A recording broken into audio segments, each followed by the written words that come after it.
terhadap khulafa rasyidin yang diberi petunjuk oleh Allah. Perhatikan, yang diberi petunjuk oleh Allah. Kita ini diperintahkan untuk mengikat keilmuan kita dengan mereka, orang-orang yang telah diberikan petunjuk oleh Allah Ta'ala.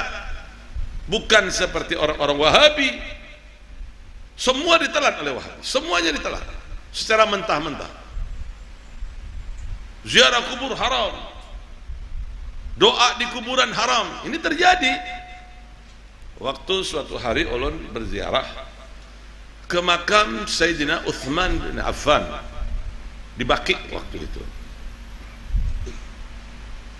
Datang penjaganya itu, ulun lihat dari face wajahnya itu bukan asli Arab, tapi dia orang yang berpendidikan di Arab Saudi.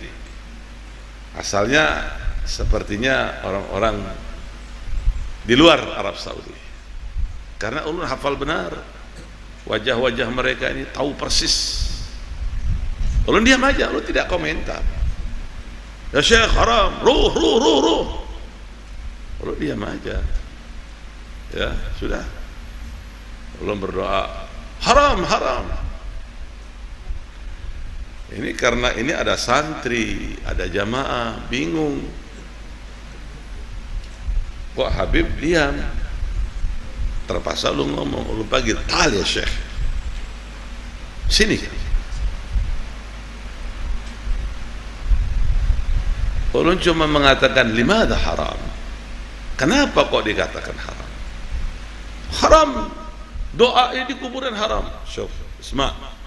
Dia ngomong aja, tolong dengarkan ulun. Aku hanya ingin berbicara satu aja, dan itu tolong fikirkan. Ya, boleh. Tolong perhatikan semuanya. Okay. Ulun kembalikan kepada tulisan di atas itu. Jadi di atas kuburan Sayyidina Uthman bin Affan itu ada tulisan, Nabi berdoa, Allahumma gfir li ahli Baqi gharqad. Sini kamu. Itu tulisan apa? Itu hanya tulisan berdoa. Iya, Nabi kan berdoa. Kita ini ikut siapa? Ikut Nabi. Ya Allah, ampunilah dosa-dosa ahli Baqi ini ya Allah. Apakah berdosa? Itu Nabi memerintahkan untuk berdoa. Dia dengan wajah yang bingung. Ulun pilih ngadepin orang-orang begini nih susah. Udah ikam perhatikan itu aja, dipikir baik-baik. Itu riwayat hadis siapa? Itu ada hadisnya. Nabi berdoa, Allahumma gfir li ahli Baqi gharqad. Itu kan Nabi berdoa. Ulun ikut Nabi. Ulun berdoa, mendoakan mayit. Ya Allah, ampunilah dosa mayit ini. Masa berdosa? Kalau berdosa berarti doa itu dosa juga. Bingung. Ulun bilang, sudah percuma ngadepin orang seperti itu. Ini orang bodoh sok pintar. Iya, ulun lama hidup di Timur Tengah. Ulun tahu bagaimana mereka. Ulun mengkaji kitab-kitab mereka. Ulun peneliti dari kitab-kitab mereka. Kadang-kadang orang-orang yang pembenci para habaib itu, imamah itu pakaiannya Abu Jahal juga, yang dipakai Abu Jahal juga. Ini peneliti orang-orang yang bodoh. Beda imamah yang dipakai dengan Abu Jahal, yang dipakai oleh Rasul itu beda. Yang dipakai oleh Abu Jahal imamah terlalu itu tanpa kofiah. Tanpa kofiah. Paham kan? Tanpa ada songkok nih. Mereka orang Arab pakai imamah cuma nggak pakai kopiah. Nabi pakai imamah, pakai kopiah. Artinya semua ajaran yang dalam Islam ini berbeda. Ini bodoh, orang-orang bodoh, sok pintar, sok mengakui punya tesis, padahal dia nggak tahu apa-apa. Makanya orang itu tidak boleh memberikan hukum kecuali dia harus melihat dari sumber hukum itu sendiri. Ya, lanjut. Kita kembali kepada bid'ah yang sesat. Yang hasanah sudah paham. Paham ya? Baik, kita beri yang sesat. Hati-hati. Kita berbicara ini tentang masalah yang sesat aja. Jangan dipukul rata semua bid'ah itu sesat, nggak boleh. Memang lafalnya hukum semua, tapi ada pengecualian di sini. Nanti kita akan bahas. Ma hiya bid'atul madhmumatu allati hadarana minha Rasulullah SAW. Apa bid'ah yang tercela, yang berdosa apabila dilakukan, yang diingatkan oleh Nabi untuk dijauhinya? Ya, bid'al madmumatu hiya kullu ma khalafa nusus al-kitab wa sunnah wa kharaq al-ijmal ummah kal madahib al-fasidati wal aqaid al-zaifah wal mukhalafati lima alaihi ahlus sunnah wal jamaah.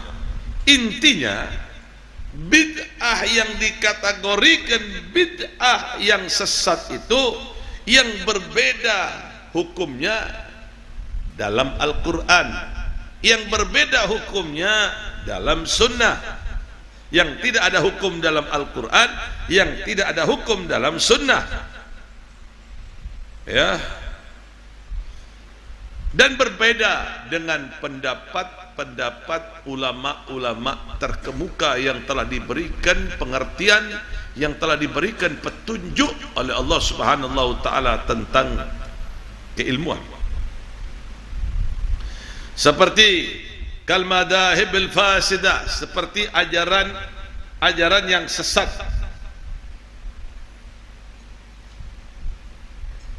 ajaran yang menyimpang.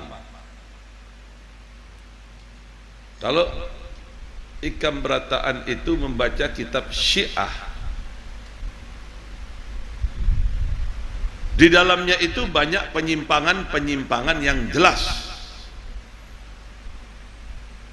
Kalau Ikam Berataan mengetahui kitab-kitab Wahabi, di dalamnya banyak penyimpangan di dalamnya.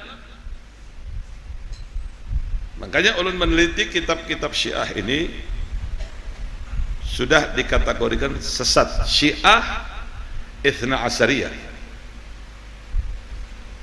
Demikian juga Wahabi. Jelas para Wahabi ini adalah ajaran-ajaran yang sesat. Memang background pertamanya, memang layar pertamanya itu tidak keluar dari kitab dan sunnah. Itu layar pertamanya, background pertamanya seperti itu. Yang disuarakan pertamanya seperti itu. Tapi lambat laut apabila Piansa Berataan ini mengkaji lebih dalam lagi, banyak penyimpangan di dalamnya.